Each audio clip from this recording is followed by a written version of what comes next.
Welcome to The Extra Point, starring former NFL player Larry Mallory. Larry's guests today are former NBA player and Dallas native Ira Terrell and former NFL player Flozell Adams. The greatest ones of all time. You got one more. What more? Please. Atlanta, and you played, but it's gonna be different. I was 40 years younger. And now, the star of our show, the man who never played against Flozell Adams, but claims if he did, Flozell never would have been a match for him on the field, Larry Mallory. Well, welcome, gentlemen, to The Extra Point. Today we have over 13 feet worth of height on our stage today, so 167 and 168. So thank you for joining us today. I wanted to start talking about maybe just some funny things. Let's talk about nicknames. Ira, do you have a nickname? Well, they called me IT years ago, and it just stuck when I was in the 8th grade, I believe it was. Believe it or not, I actually played a little football. And I made one good play on the practice field, and the coach said, "That's the way to go, IT." And one of my teammates just picked up, and he said that all day the next day at school, all day. So IT just stuck. And it's the same as today, right? We still call you IT. Way back in the 60s to 2017. Flozell? Well, I received the name the Hotel, and I'm big and tall, and it actually came from a ESPN commentator, and I can't remember his name. It was in college, and we were playing a game. I can't remember which one, and I don't know what had happened till we got back in the dorm. We were still a dorm at that time, and they called you the Hotel on TV. They called you the Hotel. So now everywhere I went, people just started saying the Hotel. It just stuck with it, and to this day, it's still that. So was it growing up in Illinois? Yes, Chicago area. In the Chicago area? Let's talk a little about your growing up there in Illinois and your high school days. Did you play multiple sports, and how was it? Well, actually, I wasn't really a sports person. Once I got to high school, I didn't start playing till football the junior year. Oh, really? And then before that, it was wrestling. Did wrestling, and through the shot put as well. Okay. And I think there's some related to foreign languages? Foreign languages? Nah, I was part of the Italian club and the German club and the Spanish club, but I just had to get out of class and go on a field trip. I did enjoy it, though. I learned a couple little things, but I don't know it as much as I used to. I see. Then I guess coming from Illinois, you went to Michigan State. Mm-hmm. Want to talk a bit about that? A lot of people don't know when I was being recruited, and because I never really played a lot of football, I didn't know much about schools, like as for football. Yeah. So in college, I think sometime in the middle of this, in high school, sometime in the middle of December, I committed to Illinois. And so was about to sign on off for a whole month and a half. Illinois thought I was going to their school. So meanwhile, I still like Michigan State in the back of my mind, and I asked my mother at the time, I was like, I still like Michigan State. I just picked Illinois because that's where everybody expected me to go. Right. So she's like, well, you need to make a decision. So one day, I think we were supposed to sign a letter of intent. I think it was February 3rd. Mm-hmm. And I woke the recruiting guy, Pat Shermer, up at 2 o'clock in the morning. I said, hey, I changed my mind. Can I come to Michigan State? He's like, I don't know if you can do that right now. We give out scholarships. He's like, let me call a head coach. So he called the head coach at 4 o'clock in the morning. Wow. And then they were like, yeah, go on and give him one. So they went on to switch it. So I went to the AD of our school at the time that morning at 10 a.m. And I told him my decision. He was like, "Oh man," he's like, "What did you do?" I was like, "I didn't want to go to Illinois. I wanted to go to Michigan State." So the fax came for me to sign, and as soon as the Michigan State fax came, the Illinois fax came as well. So he was like, I signed for Michigan State and then faxed it back, and they were like you better call them and tell them that you're not going to Illinois. And who was the head coach of Michigan State then? It was George Purvis. But then we got Nick Saban. He got fired, and Nick Saban came in. And then Nick Saban came. Tell us about you're a Dallas native. All right. And is it Roosevelt High School? Correct. Tell us about that path to SMU.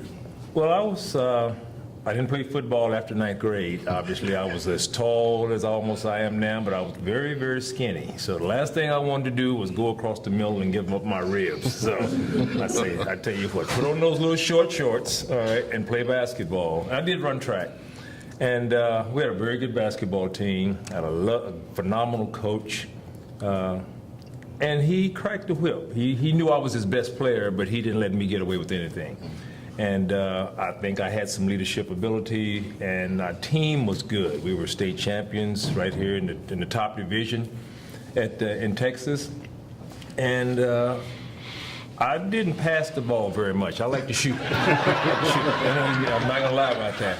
And to this day, some 46 years later, however many years it is, I still have a scoring record at the state tournament. I took 23 shots. I made 21. Oh. 30 rebounds. The winning shot with 4 seconds on the clock, and I married a cheerleader from their team. So it really hate me. And actually, the cheerleader was a cousin from Mel Renfro. I also played for the Dallas Cowboys as well. So they still hate me. But, and then the recruiting wars were crazy. They were really crazy. I could have gone pretty much anywhere in the country. I didn't have great grades, but I had good grades. And people always ask me, you could have gone and played for John Wooden at UCLA. I said, yes. But it was a tough battle because this is home. And obviously I went to SMU. My older brother was already a year at SMU. Of course, my parents wanted me to stay here.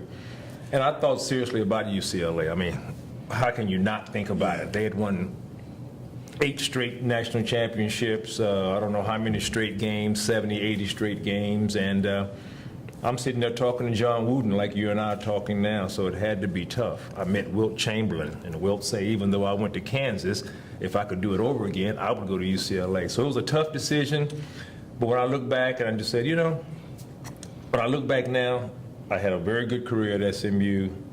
I graduated in 4 years. I was fortunate to play in the NBA. The only thing I didn't do at SMU was win championships. So that 3 of the 4 is not bad. No, that's not. But the headaches of the recruiting wars were really terrible because they go at you all the time. They had no rules. They could show up every day. They could show up at school. They could show up at your home. I turned the corner coming home from basketball practice, and there'd be 3 strange cars in front of my parents' house. I had no idea who they are. You know, if paparazzi was going around there, they think somebody was having an affair with my mama. You know? But I knew they were coaches. So, but I think overall I made the right idea. And who knows? You get to California, get in those fast lanes, something bad could have happened. That's true. So I'm okay with my decision. And the shorts were small in those days. Oh, extremely short. You bend over the wrong way.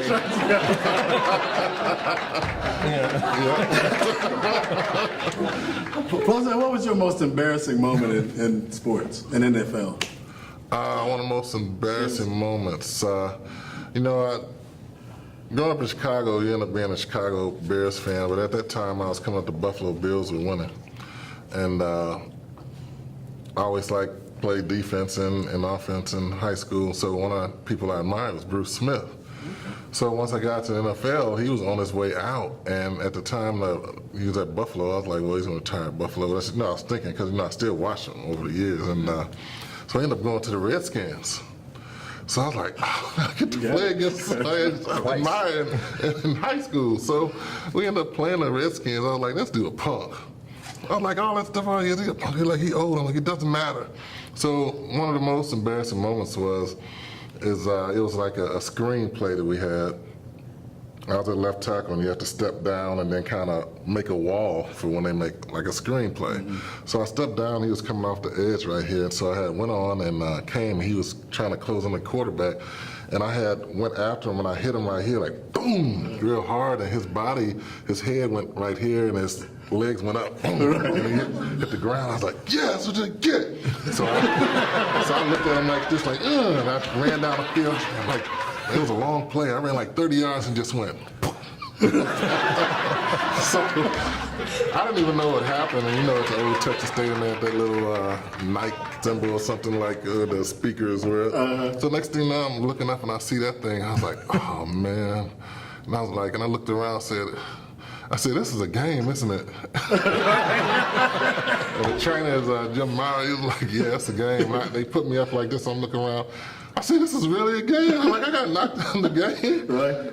Yeah, he'll do all that stuff too. And he was like, yeah. I said, you guys are going to laugh at me tomorrow. He was like, yeah, we are. So that was one of the most embarrassing moments right there.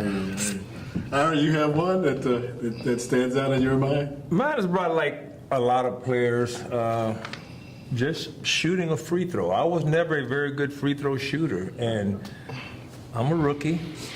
I'm in Boston Garden. The game's on national television. Brent Musburger's doing the play-by-play, and he had come up to me earlier and just to say, is your last name Terrell or Terrell? I just wanted to make sure. Right. I'm really, he came up to me and asked me all this. So, and it's just, again, a free throw. You never want to shoot an air ball on the free throw line. Oh, no. I mean, I may have missed it by a foot. And the first person I thought about, I didn't think about my friends back home, because I know they were talking about me. I say, Brent Musburger, I don't know what he's saying over there. I shot it I made the next one, but the first one I missed by a whole foot. So you shoot thousands of free throws a year, and you can't even touch the rim. So on national television, CBS. So not good, not good. Well, two of our producers, Cindy and Samantha, they're starting to receive questions from people all over the world. So I'd like to share some of these questions with you, if you don't mind.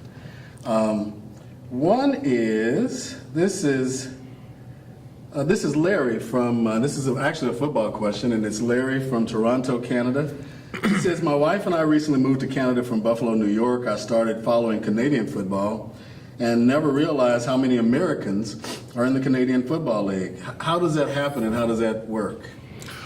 I believe a lot of players that are respectfully said, a lot of players that are in the Canadian League are guys who are usually in the NFL that possibly got cut, and then they went, the next level is to go to the Canadian League, or some guys in college that were down here that never made it, so they go to Canadian League. So, I mean, respectfully say, like, again, I mean, you try and do what you have to do as an athlete, and so if you can't do it in one place, you might as well go to the other. So that's the reason why a lot of American players or ex-NFL players are in the Canadian League.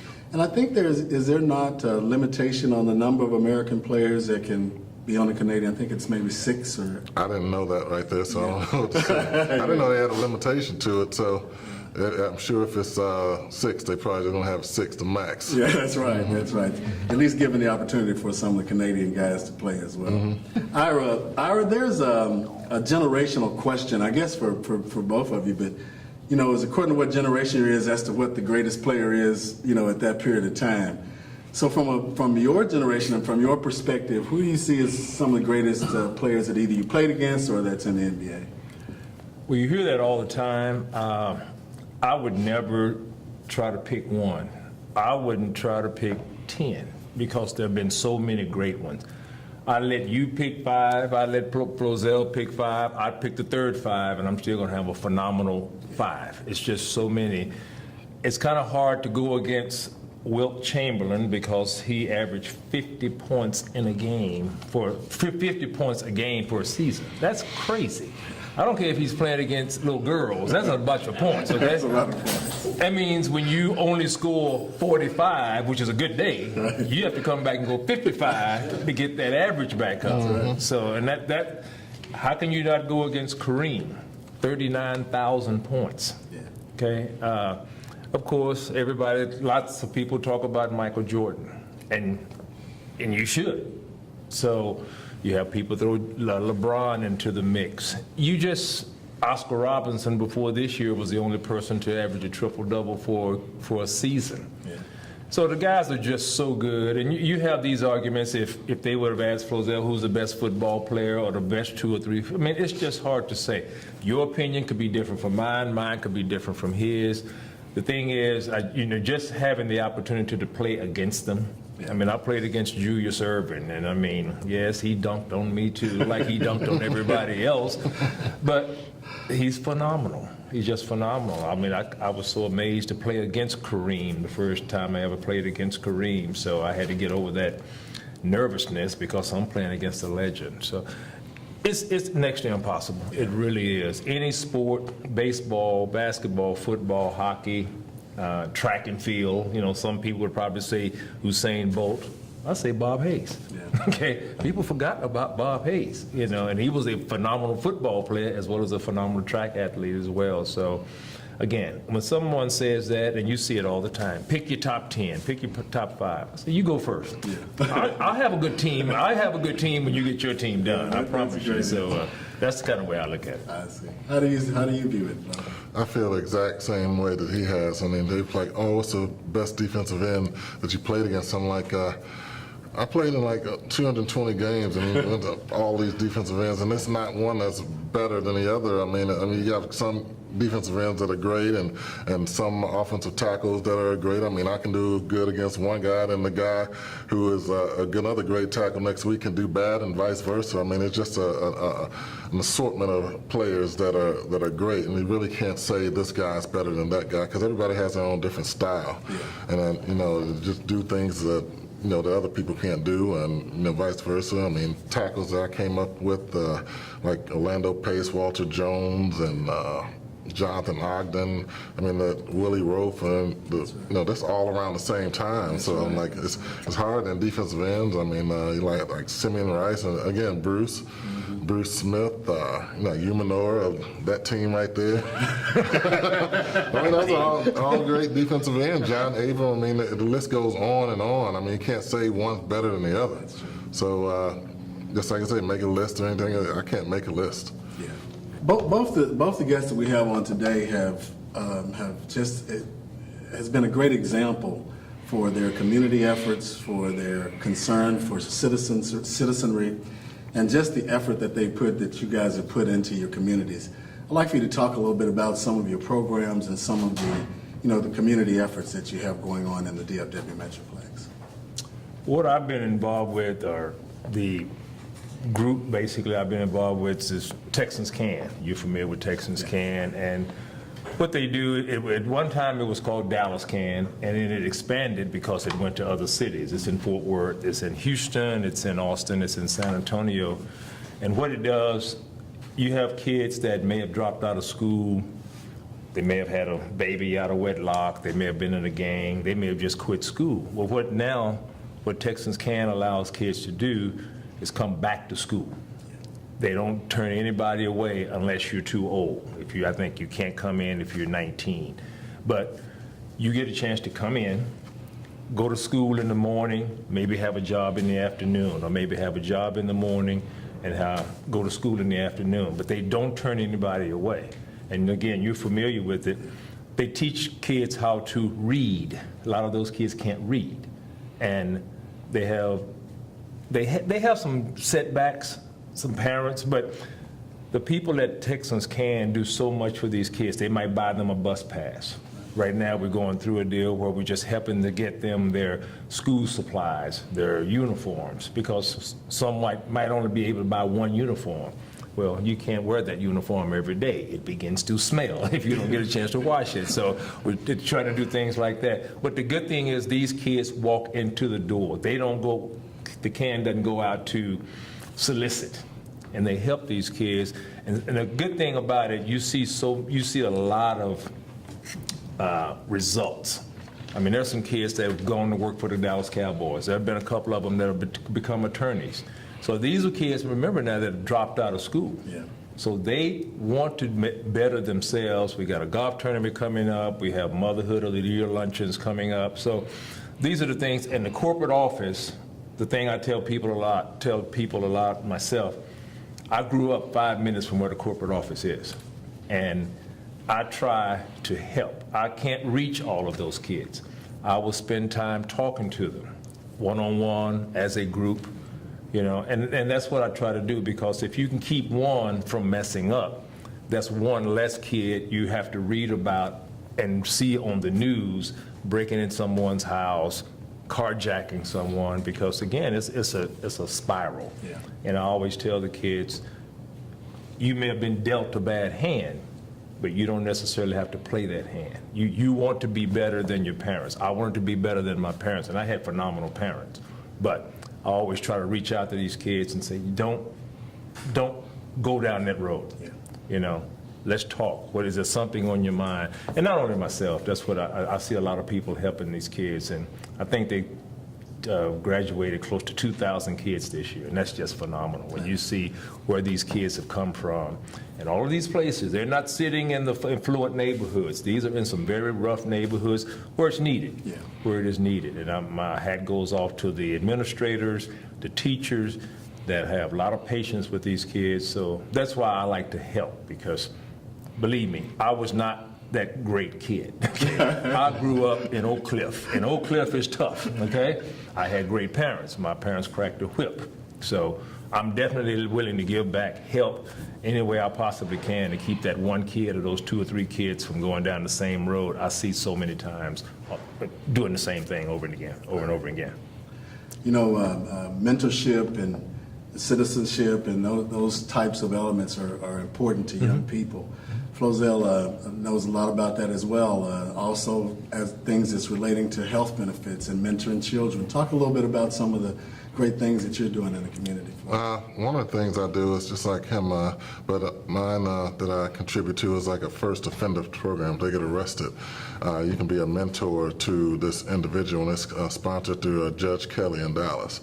Okay. So you talk to them and motivate them, keep them on the right track to keep them from making the same mistakes that they have made in the past. So if they pass through the program, they'll be able to get that off their record. So they'll be able to have a future. Sometimes you get that stamp on your record, at 16, 17, 18 years old, you won't be able to get a decent job because of that. But this is a program that allows you to go through some mentorship and follow some guidelines, and so they can understand some of the things that they need to do to be able to succeed. And I have a camp, offensive and defensive lineman camp. I thought about making that years ago, and they just finished the second year, which is successful. And the reason I wanted to do it offensive defensive line, because you go to all these other camps, they have wide receivers and DBs and 7-on-7, stuff like that. And you got the big guys who paid $250 too, and he's sitting over there just kicking rocks and stuff like that. And you see like 260-pound kid trying to catch a pass, and like, dude, you're not never going to touch a ball unless it's fumbled. So you're lineman, you need to stay lineman. So that's why I made the camp just for linemen, so they'll be able to learn everything that they need to do to be able to succeed as being in lineman. And but last but not least is the Breast Cancer Awareness Foundation that I had started a couple of years ago. And my mother had died from breast cancer when I was a junior in college. And I always wanted to start a foundation with breast cancer, and being in an NFL, you hear about these guys having these foundations and everything, and how they have for 2 or 3 years and they're successful, then they go down the tube because of whatever mishandling that may have happened. So I never thought that I would be doing it 100% while I was playing, because the schedules and everything we do are like crazy. I mean, you don't have time to do it. You have to trust somebody to do it. So I never did it while I was playing. So once I retired, I felt I could put 100% in it. So right now, this is one of the few things that I'm having right now. This Saturday, having free mammograms for lower income women and women that don't have insurance in Fort Worth. So they'll be able to get free screenings and be able to get a diagnosis. And hopefully there's not any diagnosis, but there is. The Cancer Institute Moncrief that I teamed up with in Fort Worth, they'll be able to follow, get government funding, and be able to do what they need to do if there's anything happening. Flozell, we're going to talk about our props a little bit here. So when we bought out this helmet, tell us a little bit about your thoughts on this helmet and what you thought. Well, growing up in Chicago, I mean, you heard about the Giants and Sims and Lawrence Taylor and all that stuff. But going in the Midwest is always Green Bay, Detroit, Minnesota, St. Louis, or Indianapolis. I never really knew the magnitude of a Cowboys-Giants rivalry until I got down here. Mm-hmm. So I started playing like at the third game of my rookie year, and it's just like, all right, it's just another game, it's just another game. And then these guys are like idiots and bullies, and they're talking crap and hit me in my mouth. And I'm like, nobody hits me in the mouth.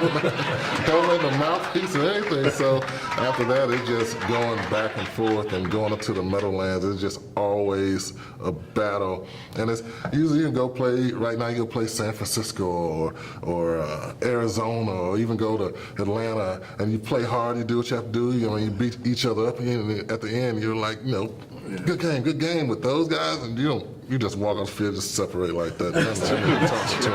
Even sometimes you'll see some guys in the off season, wherever it may be, and you see somebody from, like I said, other teams, Falcons, Seattle, or anything like that. Hey, what's up? Oh, good game, good day. You see a Giants, you like.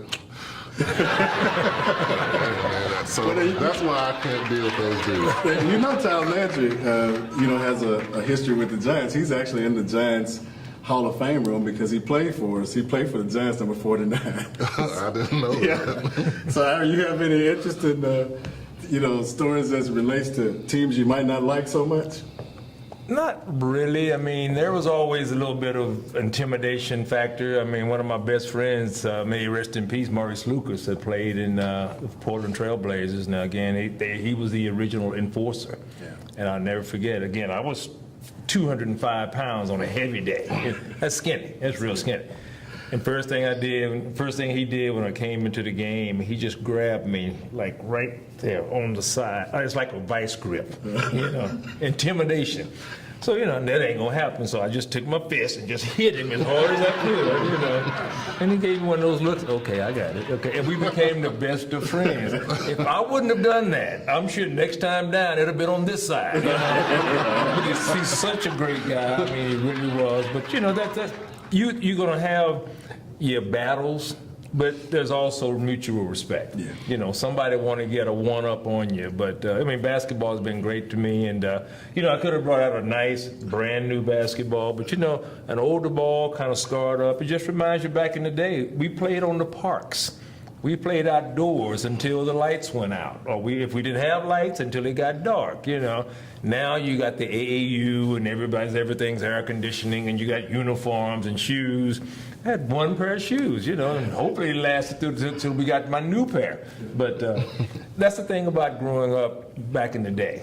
Yeah. It was so much mutual respect for each other, and we had so much fun. A couple of fights, but not many. When the fights were over, hey, come on, let's get together and do something. Let's go get in some mischief. Mm-hmm. But that was back then. It's a little different now. But if I could do anything different, I probably wouldn't change a thing. I really wouldn't change a thing because it's opened so many doors for me. And, I'm like anybody else. This crazy monopoly money that they throwing around right now. Sure, I wish I was 40 years younger. But it didn't happen. I look at it the way now. People, back to football, Roger Staubach made less money than Troy Aikman. Troy Aikman made less money than Tony Romo. And Dak Prescott's probably going to make more money than Tony Romo. So it keeps flowing. Now we're in a global situation where you can watch a ball game on your smartphone or your iPhone if you want to every game. So it's just the way things are. But I wouldn't change anything at all. Well, IT and the hotel, you all have been great representatives of former players, former professional athletes. We really appreciate you appearing today on The Extra Point. Thank you.